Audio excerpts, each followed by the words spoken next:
Hello, welcome back once again. Today we're going to solve this interesting algebraic equation. We're given that the square root of x plus x is equal to 2. In this video, we're going to solve for the value of x. But wait a minute. What if x is equal to 1? Could that be a solution? Let's check it out.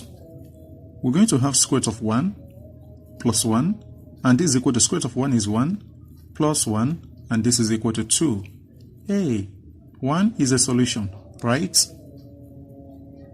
Now the problem here is if there is any other solution. So let us find out.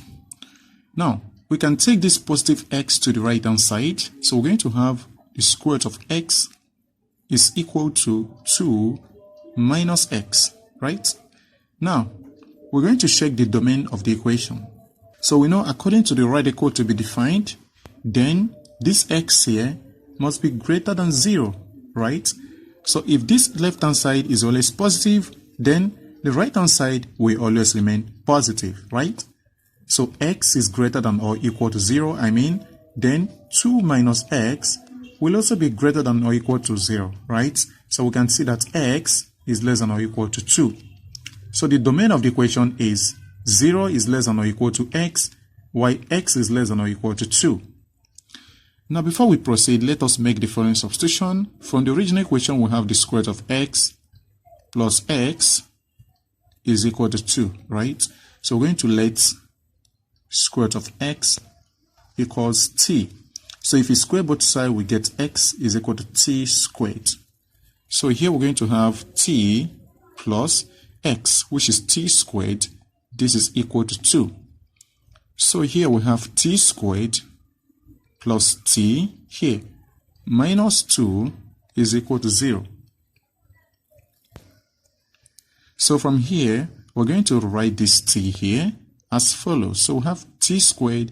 This is going to be negative t plus 2t. And then minus 2, this is equal to 0. So from here, t into bracket, we have t minus 1. And here plus 2 into bracket, we have t minus 1. This is equal to 0. So the left hand side is factorized as t plus 2 multiplied by t minus 1, which is equal to 0. So from here, if t plus 2 is equal to 0, then t is equal to negative 2. If t minus 1 is equal to 0, then t is equal to 1. Now, x is going to be equal to, when t is equal to negative 2, x will be negative 2 squared, and that will give us 4. Then the second solution here, when t is equal to 1, x is equal to 1 squared, which is equal to 1. Now remember that 0 is less than or equal to x, and x is less than or equal to 2. But this is not in the domain of this equation, right? So x is equal to 4 is extraneous. So therefore, the only solution is 1. Thank you for watching. If you enjoyed the video, kindly subscribe. Also like, comment, and share.